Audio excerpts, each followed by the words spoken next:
நாள் 39ல் full day. இன்னைக்கு back and பைசப்ஸை train பண்ண போகிறோம். காலையில் 2 சப்பாத்தி அண்ட் தாலோட பிரேக்ஃபாஸ்ட் கம்ப்ளீட். இன்னும் த்ரோட் பெயின் சரியாகலை, ஸோ சுடு தண்ணி குடிக்கிற சூழ்நிலை. மதியம் பருப்பு சாதத்தோட ஃபிஷ் ஃப்ரை. தலைவன் வேறு ரூம் கிட்ட வந்து கத்திக்கிட்டே இருந்தான். சரின்னு அவனுக்கு ட்ரீட்ஸை கொடுத்துட்டு வீட்டு பக்கத்தில் இந்த குட்டி மினியன்ஸை பார்த்தேன். தென் ஒர்க் அவுட்டை 1 hour ஸ்டார்ட் பண்ணிட்டேன். இன்றைக்கும் லைட் வெயிட்ஸ் தான். 10 கிலோவோட 3 செட். அடுத்து டம்பிள் அண்டர் ஹேண்ட் ரோ, இதுவும் 10 கிலோவோட 3 செட்.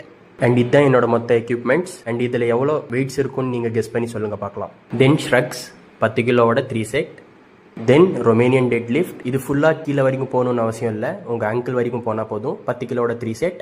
தென் ப்ரீச்சர் கேர்ள் இல்லைனா கான்சன்ட்ரேஷன் கேர்ள் எது வேணால் சொல்லலாம். 10 கிலோவோட 3 செட். அண்ட் கடைசியாக ஹேமர் கேர்ளோட வேரியேஷன். இதில் நடுவில் பாஸ் கொடுக்கணும் அண்ட் 2 சைடும் கம்ப்ளீட் ஆனால் தான் ஒரு ரெப் கவுண்ட்டு. இது 6 கிலோஸோட 3 செட்ஸ் பண்ணேன். அண்ட் மறக்காமல் ஃபாலோ, லைக் அண்ட் கமெண்ட்டை பண்ணிவிட்டு ஷேரும் பண்ணிடுங்க. மறக்காமல் சப்ஸ்கிரைபும் பண்ணிடுங்க. அண்ட் இதுதான் ஃபைனல் பம்ப். தென் நைட் டின்னருக்கு 5 முட்டை அண்ட் சாப்பாடை சாப்பிட்டு நாள் 39 முடித்துக் கொள்கிறேன். Until then take care and by guys.